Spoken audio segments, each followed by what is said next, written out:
guys, welcome to another edition of Tenterview. And I know you all probably ain't seeing much what's going on, but we still here, we still strong, and we bring in the people who have talent, right? So today's edition of Tenterview, I have here with me Bongah Chops. Right. And I want to just jump right into it and ask the name. Alright, that name. That name. That name is a combination of two names. I first had big, thick rasta. Right? We just call it bongos in Barbados, where you from? I'm from Barbados, as a Bajan, right? So it's called the thick fat ras, bongos. That's one half. Alright, chops now. When I stopped eating meat a good while ago, I had a rasta idol cook now, idol chef. His name was Chops. The name of his restaurant was Chops. So I started eating so much of that food that the men from my head and from, you know what I mean, from where I live, started to call me Chops now. So some will call me Chops. Who know that it's eat by the man plenty, started to call me Chops, like off kicks. And then others used to call me Bongah from the fat ras, right? Some will call me Bongah Chops, some will call me Bongah, some will call me Chops. You understand? So I just blend it together and that's how you get Bongah Chops. Yeah. That's real interesting. Because that name is just... Because it used to be Bongo Chops now. But people don't pronounce it Bongo. People say Bongah. So you just spell it as Bongah now. Yeah, that's how you get Bongah Chops. You say you're from Barbados. Yes. But you're in Trinidad. Yes. You like Trinidad? I come down here chasing a skirt. Everything's smooth now. For real. That's how you get down here. So and you have been here how many years now? Now only from like 2007. 2007? Yeah. And being a Bajan and being only in Trinidad for that short space of time, what you... Now I like it here at the speed, it's fast. Barbados kind of slow and laid back now. I could deal with that, but I was getting tired of it too. So down here I got a little bit more speed. Yeah, the crime a little higher, but it's like New York. People is going to tolerate New York. I nice here in Trinidad. Trinidad nice. Plus I meet a whole other set of people that on my vibe too. And as I always say, the world is mine, you know what I mean? I born in Barbados, yeah, as a Bajan because I born there, but I don't know how to stop there. I bunks to Trinidad here, who knows? I might bunks to the States. Now, when was supposed to be bunks where you go? bunks When where you Africa. go? In the end, huh? When where you go? Now, but what I'm saying is I ain't confining myself to no one geographical place. Wherever the vibes carry me, I go. You know what I mean? And that's how it is. Like how when I come down here, everything run. I never had no hiccups. Everything just fall into place and move smooth now. So that like it was the vibe. And talking about that, I know you are a member of the Quote of Armz. Right. And I interview all of them already. Yeah. Right? You are the final of the group. How you met with those guys and became a member of Quote of Armz? Alright, let me see why. I first meet up a good set of them by Highway Records now, when it was a Q Rep. When I first come down here, I do a beat. I went by Highway Records to record on it. That was Kill Another Whack MC. B-Boy was there at that time. B-Boy recorded too. So when he hear me now, he say, I don't man hear it and thing and say, well, yeah, you know what I mean? They had a lot of rap association going on, and that's where I meet most of the rappers in Trinidad. But the ones I pulled for now was like Judah. Me and Judah pulled first. There was another fella too, Garrison. Me and he pulled too. And then me rapping in my accent now, B-Boy said, well, yeah, well, I had to tell make it happen, boy, yeah, cause, you know what I mean? And that's how we meet make it happen now, through B-Boy.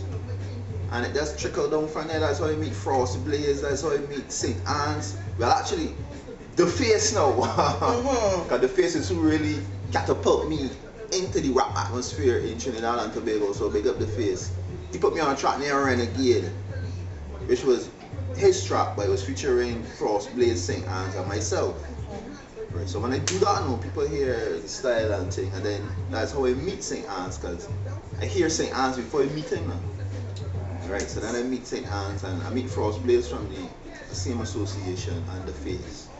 And from there, it was just networking and meeting everybody else. And then we decide now, well, since we all rap with an accent now. But the rest with a Trini accent. I don't like Bajan accent. Right. So we decided we on the same wavelength as far as the message and that kind of thing go.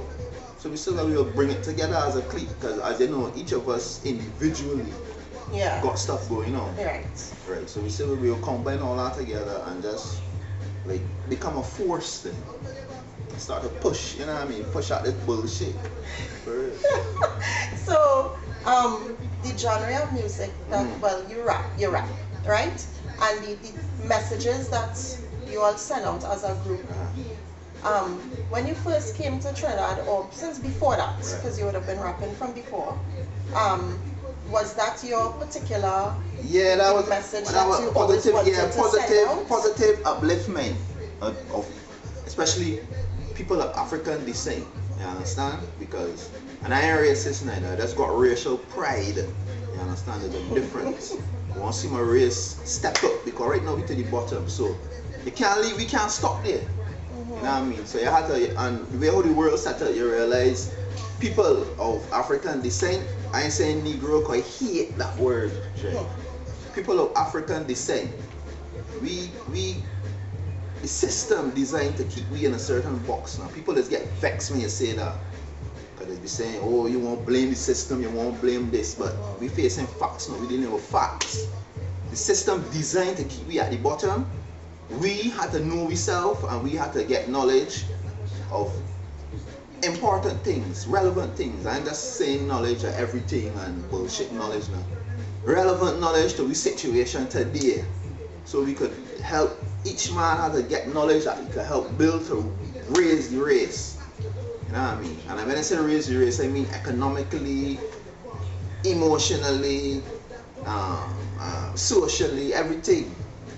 So, the response you get towards the type of music that you sing, how that keeping you? Because I have seen the responses that people who hear it, that they give, which most of the times is they like it, but the larger public, they're not getting to hear the music. Really. Well, that's because the people that are in charge of feeding the people music, well, not only say in charge, that in a position to feed the people the music, they got their own agenda. You know what I mean? And they don't see homegrown music. I won't say local neither. I would say homegrown music. They don't see it fitting into their agenda now. You understand? And that is the main problem, because I'll be breaking it all real quick. I know your interview short. If these radio DJs was to play more homegrown music, people know from the communities where the artists will tune in, because they want to hear the self, they want to hear the man, you know what I mean? Let me push my man, boom. There will be a demand for it, because men bringing out tunes every minute. People will more look for CDs, even if the pirates got the CD, that is no big deal. Again, distribute. You understand? More shows, because more people want to hear more homegrown. You had to put them in venues now. You know what I mean? So Saturday night, you had to go artist here, another artist there, all over the island. Shows booming. You understand? Once shows booming, that's what we're dealing with there. CDs selling and the industry start.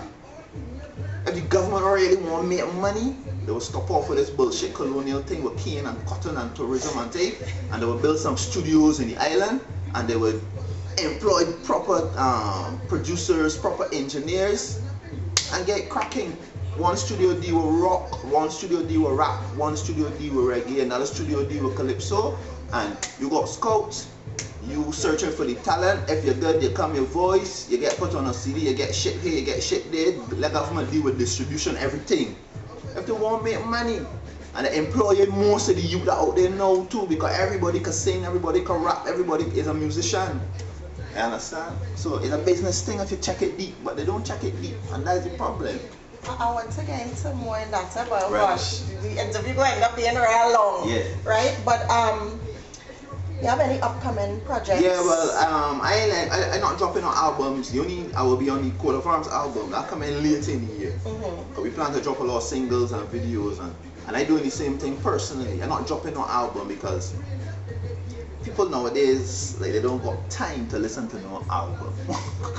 So dropping singles. I catch your attention here, there. It was singles for the rest of the year. You understand? Then, like, next year you might hear an album from me. But everything from now on will be on original music now. I won't be doing no, like, no mixtape tracks and things. It'll be original, it'll be positive. It might be rap, because I do reggae too, in between. I understand? I start doing reggae actually. But I used to do rap too, but more reggae when I was in Barbados. Towards the end, like 2006, I started doing rap. When I come down here, continue more rap. But, yeah. So you have any Facebook page? Like, yeah, you can check me at Bongah Chops in Twitter. Facebook, everything is Bongah Chops. Facebook, just type in Bongah Chops. And that's Bongah. Yeah, Bongah Chops. Right? Right. So, and the album, the Chivalry is Dead. Right, Chivalry is Dead. That is the newest video and song from Quote of Armz. Yeah, you can find it on YouTube. Just type in Chivalry is Dead. And I like it. Quote of Armz. Yeah. Much less like to some other person's views. I like it. Well, so I'll put the link in the description box down below for you all to check it out. But Bongah, before you go, I ask everyone to give me something, show people what you do. Alright, well, give me a little something. It's like they say, 2020 vision, I don't need no glasses. Made a decision, I would educate the masses, because right now we've been ridden like jackasses, and it all begin with the exams we have written in their classes. Right now situation is getting more drastic. Everybody is slaves, but they're cleverly masked. But when we speak these things, they say we bombastic, how we going too far-fetched and too fantastic. You understand? As we're wrong with people don't want to accept the truth. So when we speak these things, they're saying, oh, that is shake. Oh yeah, the people that want to hear dog, the people what they want to hear. But that's your opinion. Just remember that. People want to hear it. So that's why we bring it. For real. Right, so Bongah, I want to thank you. I mean, I wish it could have been longer because I have a lot more questions that I want to ask. We'll do a part 2 when everybody had their turn. And I want the whole Quote of Armz unit to come and let we do our interview together and all of that. That would be real good. Right, so. Well, give thanks to the 10th of you for having me. You, Ishi, looking lovely as usual. Thank you. Thank you. The man in the back. So, until my next interview, I'll check you guys later.